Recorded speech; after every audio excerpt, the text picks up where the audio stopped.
There's no doubt in my mind that he didn't do it. And I've been saying that and told these investigators this for 35 years. I'm talking to Dave's old friend Megan. She was actually in Rainbow Village the night of the murders and remembers hearing the gunshots. We heard the gunshots, and the gunshots were maybe about a quarter of a mile away, I would say. And International was right there, standing around talking to us when we heard the gunshots. There's no doubt in my mind that he didn't do it. We tried to tell them that, but nobody would listen to us. Me and Dave, we called the Berkeley police, and they were just like, look, we got the guy. They're trying to tell us the bad things he'd done in his past. And it's like, well, that doesn't pertain to this. I really don't think that International had anything to do with it. I'm pretty sure that these other two guys or whoever, maybe somebody different, but, somebody else had something to do with it, not International. And he spent his entire life in prison for it.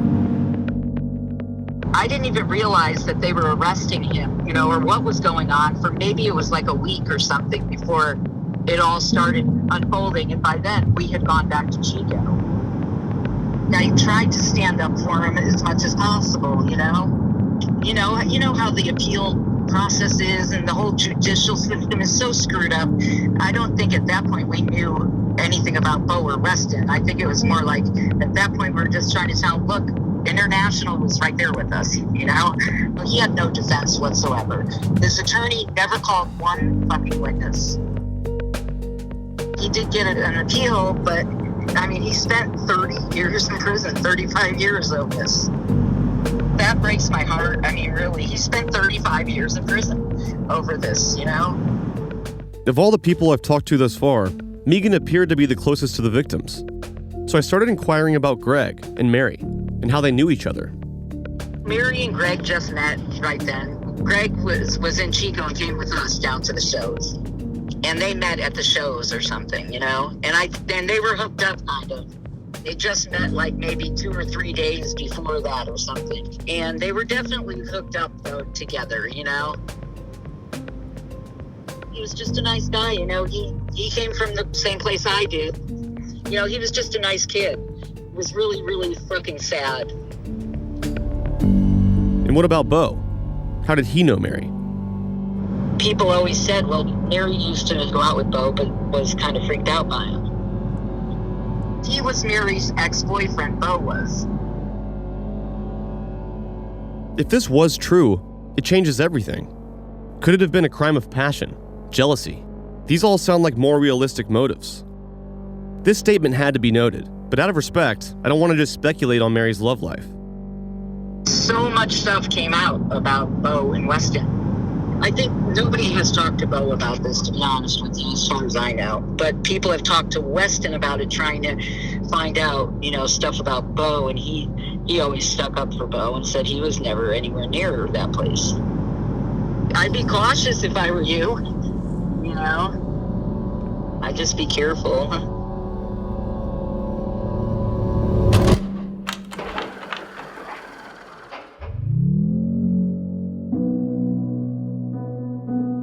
(1979), coming up on New Year's, the dawn of the new decade, the 80s. The Grateful Dead were set to play their annual end-of-year hometown celebratory run of shows, 5 nights at the Oakland Coliseum, and as usual, there were complications. When life looks like Easy Street, there's danger at your door. There was always danger at the Dead's door, though band members seldom dealt with these hassles. More or less, they endured them or caused them. Since the Grateful Dead's inception as a band in 1965, their career was typically complicated by some sort of hassle or another. In the late 60s, it was the heat brought down upon the band by law enforcement in and around Haight-Ashbury for their open stance against authority. And there was the stinging rebuke of 60s idealism at Altamont, a gig they were supposed to play in support of the Rolling Stones, but smartly bailed on shortly after arriving at the Northern California Speedway, engulfed in a mess of hippie disorganization and bad, violent vibes. Their instincts proved correct when 18-year-old Meredith Hunter died at the end of a Hell's Angels shank later that night. And there was the drug bust in New Orleans in 1970, set up like a bowling pin and all that. And the earlier bust in San Francisco, as well as Jerry and Robert Hunter's bust in '73 in upstate New York. There was the glorious or disastrous, depending on who you talk to, tour of Europe in 1972 that produced the excellent live album aptly titled Europe 72. But there were also brushes with perfection, like two focused rootsy classic long players released prior, Working Man's Dead and American Beauty. The band found more freedom as they founded their own record label, a subsidiary of United Artists Records, and released other uneven but otherwise inspired albums like Wake of the Flood, From the Mars Hotel, Blues for Allah, Steal Your Face, Terrapin Station, and Shakedown Street. The latter with its incongruent disco-inspired title track that somehow works perfectly. And of course, there was constant road work year after year that resulted in a growing, dedicated audience whose passionate fandom was compelled as much by the band's anti-authority ethos of freedom, peace, and mellow good vibes, an ethos that created a genuinely unique experience at the band's live shows, as they were by the band's trademark improvisational approach in concert. To say nothing of their long-running commitment to psychedelia and psychedelic drug use that for some band members continued on and off stage as much as it did for fans of the band. If a man among you got no sin upon his hand, let him cast a stone at me for playing in the band. The Me decade was a roller coaster of ups and downs for the Grateful Dead as they tried navigating their growth as a band and as a business during a time when the music industry itself was expanding rapidly and undergoing its own set of growing pains. Like most rock stars, the Grateful Dead self-medicated with illicit drugs, sought to escape through suspended adolescence, and the results were a shambolic mess that included, among other things, the death of one of their founding members, Ron Pigpen McKernan, the death of his sometimes girlfriend/friend of the Dead, Janis Joplin, the chaotic entry of two new band members, Keith Godchow on piano and his wife Donna on backing vocals. The two would ride a wild dragon of drugs, alcohol, public spatting, and domestic abuse throughout their tenure with the band during the decade. There was Bob Weir's girlfriend who shot herself. There was Bill Kurtzman's unhinged antics on tour in Europe, dosed on acid, lost on the streets of Germany, trying to hotwire a moped, getting frustrated and heaving the machine through a storefront window. There was the embezzlement of the band's fortune by percussionist Mickey Hart's own father, and then there was Mickey's departure from the band and shame in his eventual re-entry. There was the bad juju believed to be brought down upon the group because of the Tibetan drum made of human skull that Bear Owsley had given to Mickey. And there were wild Manhattan nights spent with original cast members of Saturday Night Live, mountains of cocaine and rivers of alcohol consumed by the band and even more by their rough and rowdy road crew. And of course, there was the introduction of heroin into the Dead Circle, most disastrously caught into by their de facto leader, Jerry Garcia. All this chaos, in part, formed the band, their management and crew, and in one way or another, when melded with their freewheeling, easygoing nature, informed every decision, big or small, including how to solve the current issue at hand brought on by the unfamiliarity of the venue. A venue they'd played, but never for their heavily anticipated annual New Year's runs, which inspired more intense efforts by larger numbers of Grateful Dead fans to gain access to the shows, which sold out well in advance. The Dead's New Year's shows were not to be missed. They were the high point of the year for Deadheads, even though the band had long since tired of promoter Bill Graham's schlocky showbiz antics and domineering personality. But for whatever reason, were too cowed to pass on the gigs, and thus ended up repeating the yearly ritual until Graham died some 11 years later. And the issue at the moment was twofold. Number one, what to do with the Grateful Dead fans who would refuse to go home after the first night's show. And number two, how to spare the band's management the hassle of breaking down the group's merchandising tent every night only to have to set it back up again a couple hours later when the morning comes. One of Graham's men had a solution for both problems, and the Grateful Dead passively agreed, as was their easygoing nature. The solution would kill two birds with one stone. Allow the small group of 10 to 12 Deadheads to camp out overnight in the small park adjacent to the venue where the merch was, under the agreement that they'd have to quote-unquote guard the merch tent from Five-Finger Bandits. Of course, the Deadheads accepted the offer. They spent the night, built a fire, smoked grass, traded road dog stories and songs on acoustic guitars, grabbed a couple winks and woke up to the California sunshine to watch their favorite band do it all over again the next night. Except that on this night, word had spread about the overnight party on the premises, so a few more deadheads joined. And the same thing happened on night 3 and then again on night 4. So by the end of the 5-night run at Oakland Coliseum, the venue's park had become a mini overnight commune of hundreds of deadheads, and voila, one of the most enduring aspects of Grateful Dead culture was born: the tradition of deadheads camping out at shows. For a deadhead to be able to spend the night in the same location as the band's next show was too good to pass up. It created a draw for the band that was unique from any other band's draw. It created a connection with the audience that really no other rock and roll band before or since would have. I mean, maybe Fish, but come on, Fish. And for deadheads, it created a potentially endless party. It compelled them to travel with the band and camp out night after night. It emboldened deadheads. Deadheads, just like Mary Joya and Greg Niffen, who would chase miracles, following the band on the golden road to unlimited devotion, which, it turned out, was no simple highway.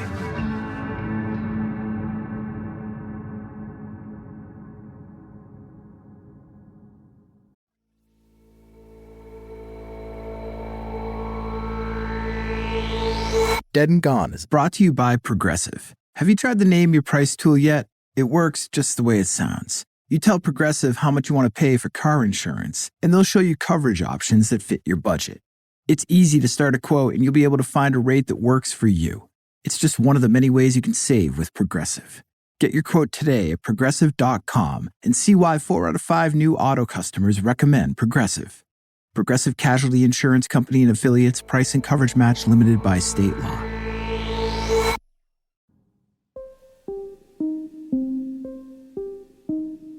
I would have never dreamt that I would be sitting here talking to you guys about this 25 years later. It just blows my mind.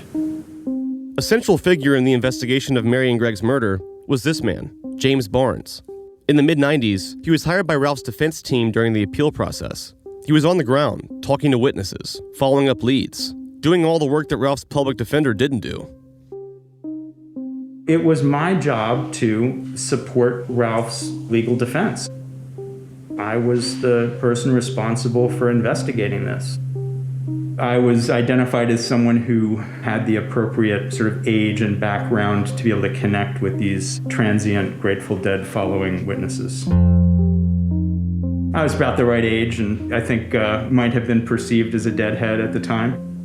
I did not rise to the level of any of the folks I wound up connecting with, but I had been to a few shows.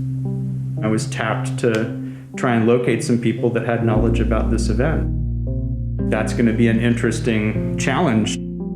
The nature of that community, it's sort of transient. There's a drug culture going on. So there was a lot of wariness on the part of the people that I was trying to reach out to. Who is this guy who's working for the federal government trying to investigate this case? What's he up to? I had met with Ralph Thomas quite a few times, going to death row for the first time and sitting down in a cage the size of this half of this room with this guy who was let in shackles and unlocked and sat down across the table from me. Ralph had a kind of a dark history, so I was highly skeptical. I mean, Ralph scared me. And as I got deeper and deeper into this case, I had to remind myself that the burden of proof is reasonable doubt. I had serious doubts and reservations about conducting a defense that had the potential of releasing back into the world someone who may well have actually committed this crime. I just tried not to make any assumptions and to just follow the story where it went. He always maintained his innocence. He was adamant about it. I took everything I heard with a grain of salt. You know, he was a human being, and he was largely a decent human being who I had a lot of compassion for, who was adamant about the fact that he hadn't committed this crime.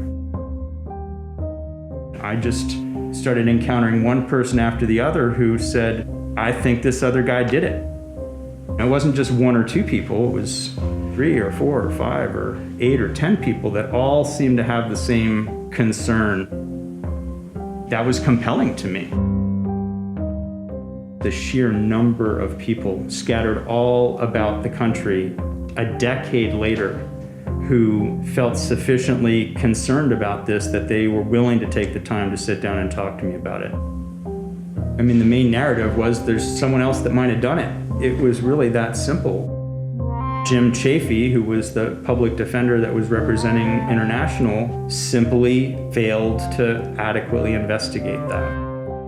During that time, the Alameda County Public Defender's Office had a very well-staffed and very well-equipped investigative group. They had the resources, they had the people. In this era of heightened awareness about systemic racism, even your public defender, one would hope would be less prone to make those kind of assumptions, can make assumptions. Our legal system is built on the notion that you cannot convict someone of a crime without establishing that they've committed that crime beyond a reasonable doubt. And if you fail to investigate it, where there's clear statements being made that there are other witnesses that believe someone else did it, and you fail to investigate that, an injustice has been done. He spent the rest of his life in jail for a crime he did not do. And while I found him to be a little bit scary, I have no reason to believe that he necessarily was going to repeat the crimes that he had been convicted of. It's a tragedy. It really is. In this case, there were no fingerprints, no DNA evidence, no gunpowder residue, and no murder weapon was ever found. But Ralph did own a gun, a Remington .44 Magnum bolt-action rifle. On August 15th, 1985, before the murders occurred, Ralph had fired this gun in Rainbow Village. He shot a Canadian flag one of his neighbors was flying. When Ralph woke up the next morning, he told a fellow resident in Rainbow Village that his gun had been stolen, and he hadn't seen it since he fired it the day before. According to expert testimony, this gun could be the murder weapon. The question is, who pulled the trigger? That gunshot was one of the things that made me think maybe there's some truth to this, right? The fact that he had fired that weapon earlier in the evening meant that other people would have known that there was a firearm present and knew that he had possession of it. So it was plausible to me that someone might have taken it from him and used it. There was a rumor that Beau had some romantic interest in Mary, and that it was a crime of passion where Beau killed Mary and Greg, the guy that she was with, out of some kind of jealousy. What could you find on Mary and Greg? What was their relationship? I found some people who said they believed there was some romantic connection between them, and I found some people that said that they believed there was some romantic connection between Mary and Beau. But it was all just word of mouth. I was very agnostic about the death penalty coming into this. I definitely was not opposed to the death penalty. I arrived at the conclusion through this work and a lot of thought that I actually am opposed to the death penalty. And I'm opposed to it as much for practical reasons as anything. Once you kill someone, there's no reversing that. How the technology has changed and the ability to answer questions that couldn't get answered, or something changes and you realize you made a mistake, you can't reverse it once you've killed someone. Not only that, but because the stakes are so high, you have to do what we did, which is spend 20 years leaving no stone unturned. It cost a fortune. Just from a pure economic point of view, it doesn't make sense economically, it doesn't make sense morally. I've come to that conclusion for a society to kill people. Lock them up. Let them live with what they've done for the rest of their lives. I have a 28-year-old who was quite young at that time. This is what made me think of this. Mary's mother. Losing a child is one of the most devastating things that you can experience in a lifetime. So I've heard, and I believe it to be true. I thought about, what if someone did this to my son? What would I do? I said it then, and I'll say it now. I'd kill him.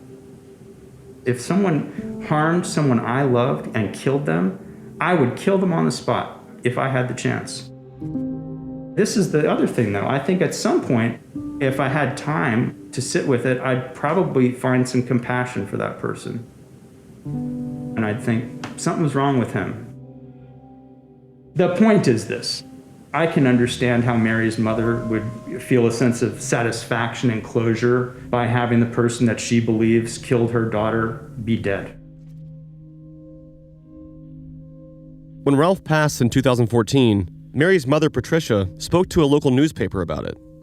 She said, quote, "You don't wish bad on anyone, but this guy, he was not a good guy. I think the world is better off without him." Since the late 80s, Mary's mother was an active leader in a support group called Parents of Murdered Children. She dedicated the rest of her life to offering support to other parents who experienced the same loss as she did. Ralph Thomas indeed had a dark history, and he was there the night that Mary and Greg were murdered. But it appears that Bo and Weston were there too. And Bo's history, through several first-hand accounts, is starting to look a little checkered as well.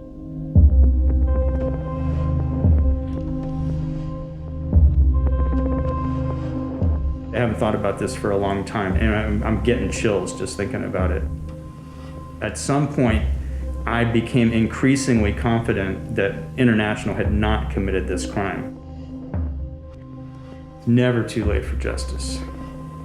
I think it might be extremely difficult, barring a confession. If there were a confession, it would mean a lot to me. This took a big piece of my life. At this point, I'm really interested and curious to see where this goes.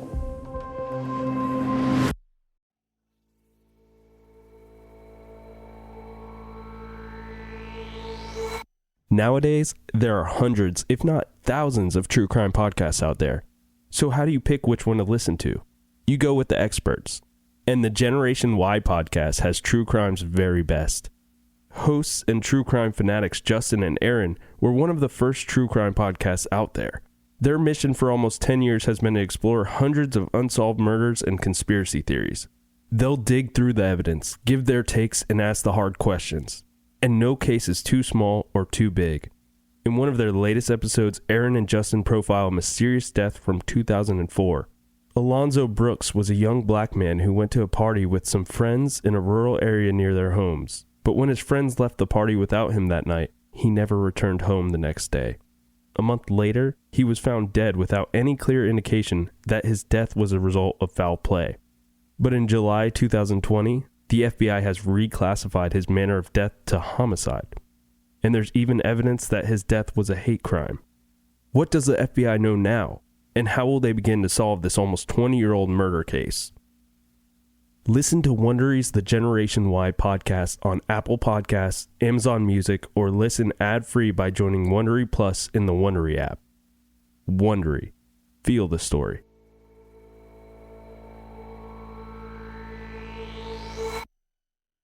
There are plenty of things you can do to improve your sleep, like staying hydrated, regulating bedroom temperature, and limiting caffeine and alcohol. Combine those with a Sleep Number 360 smart bed and it's sleep perfection.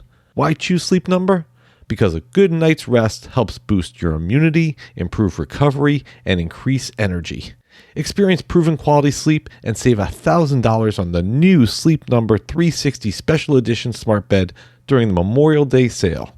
Only at Sleep Number stores or sleepnumber.com/cadence. There was still one person I hadn't been able to reach. His name was Randy. He was the owner of the bus in Rainbow Village that Mary and Greg were staying on that night, called the Dead On. Robert gave me his number, and for several weeks he was hard to get a hold of, but eventually I made contact and we arranged to meet. He was staying in an RV at a friend's place out in Oregon. I pulled up to a large wooded property in the middle of nowhere.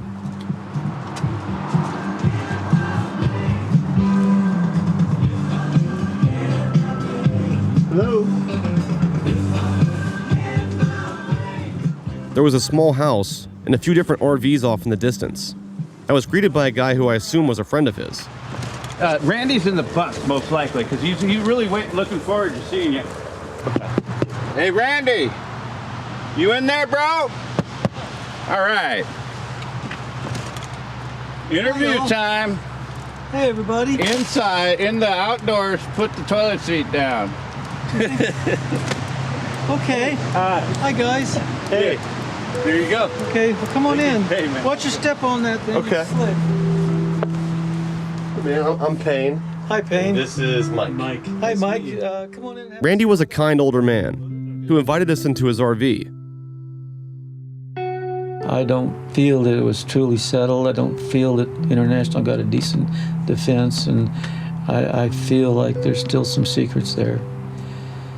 International had a public defender lawyer that didn't investigate it at all, particularly. I mean, he didn't try to interview me, said he couldn't find me. In the Grateful Dead scene back in the 80s, Randy was pretty well known. He used to travel the country, show to show, with loads of people in his bus called the Dead On. For a few weeks in '85, he had his bus parked in Rainbow Village and was very familiar with the community there.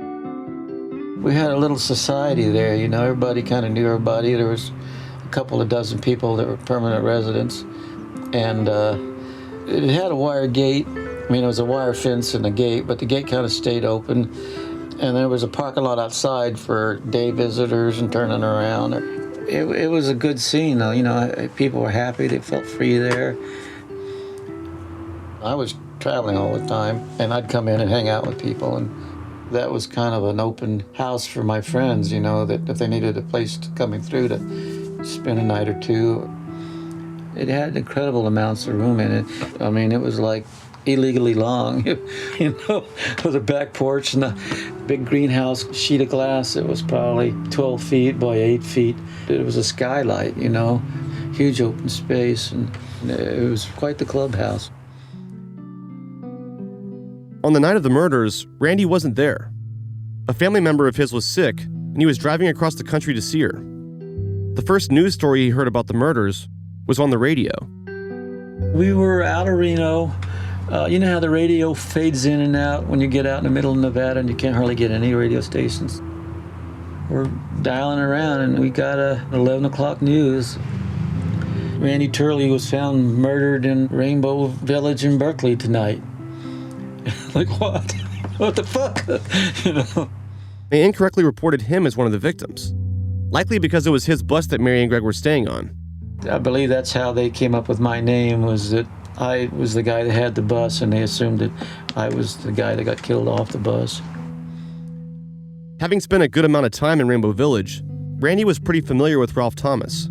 International had been generally a really nice guy and open to all kind of people just coming through, and wasn't, you know, any kind of angry, triggered kind of person.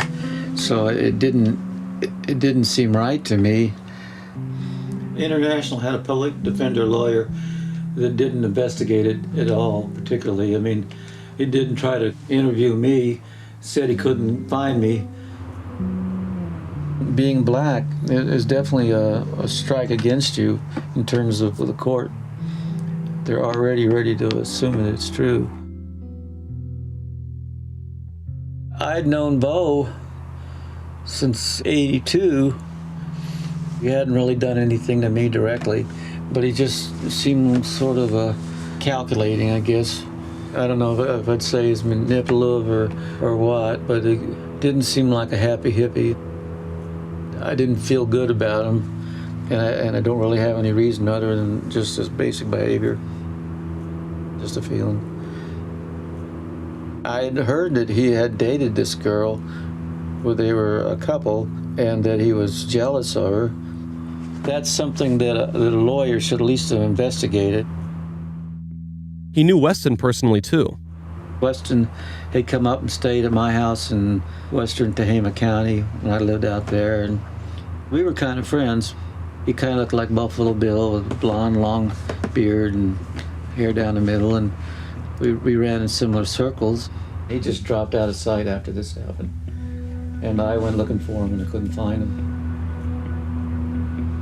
I was trying to find Weston to talk to him. I was trying to find him to see if there was any new evidence or something to help ground my opinion. Stuff about Bo, what he might have said or did. Why did you think that Weston would know that stuff? Well, I believe Weston was with him down in Santa Cruz, and he came up with him. He had been with Bo down in Santa Cruz the night before. He came up with him. I was trying to find Weston to talk to him. I figured, him being kind of a hippie, he'd be around the college campuses or coffee shops or stuff. We printed up a bunch of flyers with his picture on it. I had a picture of him and I made a wanted poster. I said, if you know of him, have him call me. I put my cell at the bottom and laminated them and thumbtacked them up in all these coffee shops and bookstores. Made a conscious effort.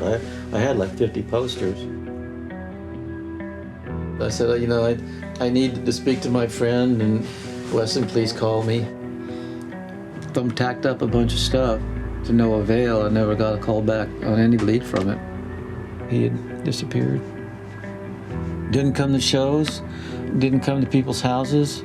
I mean, he pretty much lit out for the territories. I was trying to find him, and I was asking around about him, and he had disappeared. I haven't talked to him 35 years.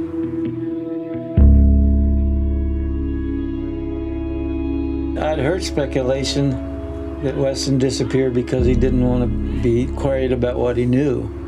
I can't say for sure, but he might be concerned that he might be considered an accessory or something. It's that thing where if you're in a car and somebody does something, then you're somewhat responsible. If he did know something, he should have spoke up immediately. Whatever damage to International is done, I would have liked to have found Weston and had talked to him directly myself, because I feel like if I was there in the room with him directly, that we're old enough friends that he'd either tell me the truth as much as he knows it, or it'd be clear to me that he's not telling me everything. It's all circumstantial, but that's still how my gut feeling is it's highly more likely that Bo was involved than International, and that's how I've felt all along. What are you going to do looking forward from this? I'm going to try and find Weston too. So I started with the basics. Online white pages, standard name searching. And I found several numbers to try.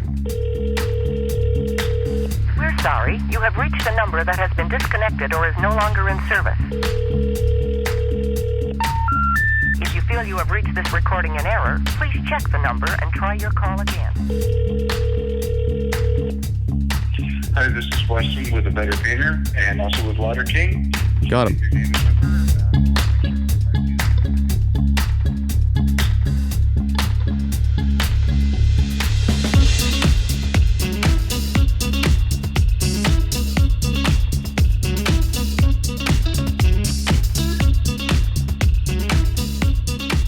Like pretty much everyone else in this case, he too was in Oregon. So it was time to tack on a few more sky miles.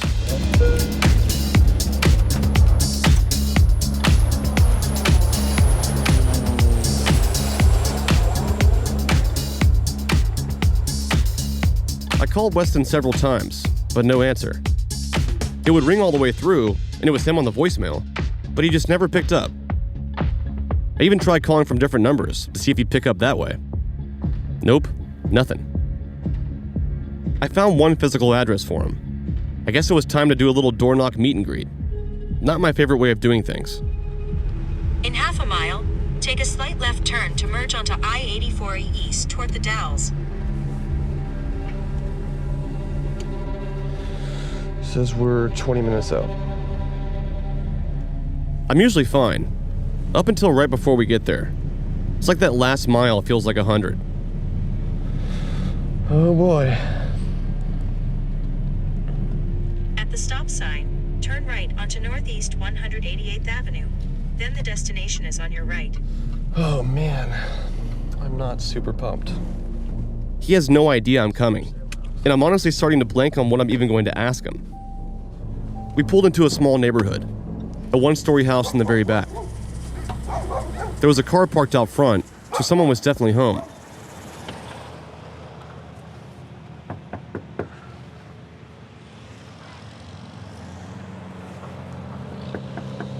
As I knocked on the door, I peered inside the window a bit and saw someone walking around.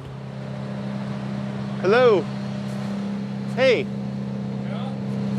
I'm looking for Weston. Nobody here by that name. There's no Weston here. Okay. Did he used to live here? No idea. I never got mail from that name. Really? I was dubious at first, but it wasn't him, unfortunately. I came a long way to talk to Weston, and it's been over 30 years since he's talked to anyone about this case. It was time to get creative.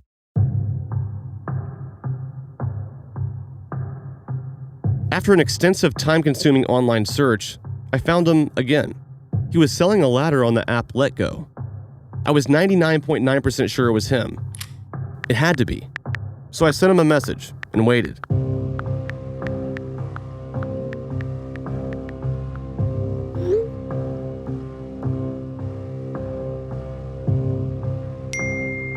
He wants to meet me, but he thinks I'm interested in buying this ladder, not talking about this 30-year-old murder case.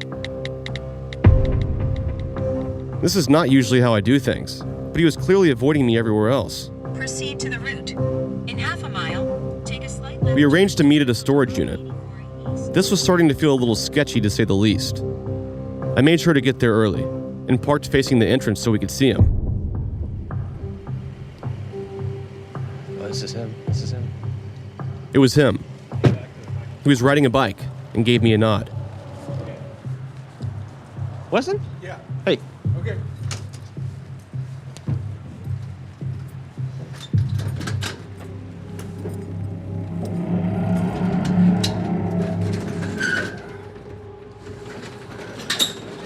And you're here for? Full disclosure, I'm actually not here to buy a ladder. I'm hoping you're the right Weston Suddeth that I'm looking for. Yeah. There's only one I could find. Yeah. I'm doing a documentary about Mary Joya and Greg Niffen from Rainbow Village. Holy cow.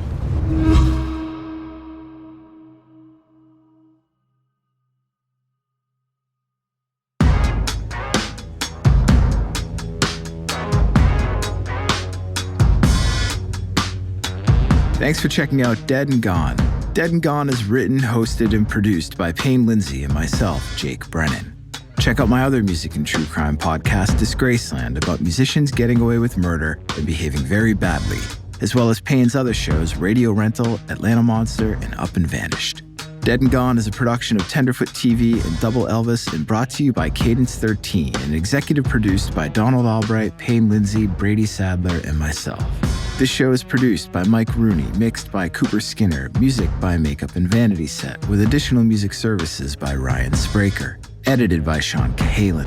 Production coordination by Matt Bowden. Copy edited by Pat Healy. Writing assistance by Taylor Bettinson. Cover design by Matt Mills for mattmillsart.com. Special thanks to Oren Rosenbaum and Grace Royer from UTA, Ryan Nord, Jesse Nord, and Matthew Papa from the Nord Group, Chris Corcoran and the Cadence 13 team, Beck Media and Marketing, Station 16, and the teams at Tenderfoot TV and Double Elvis. Thanks for checking out Dead and Gone. Episodes drop every Thursday. Please make sure you're subscribed to the show wherever you get your podcasts. If you like what you hear, leave a review on Apple Podcasts or give us a shout out on social media with the hashtag Dead and Gone, and you might win a free Dead and Gone show poster designed by Nate Gonzalez. Thanks for your support.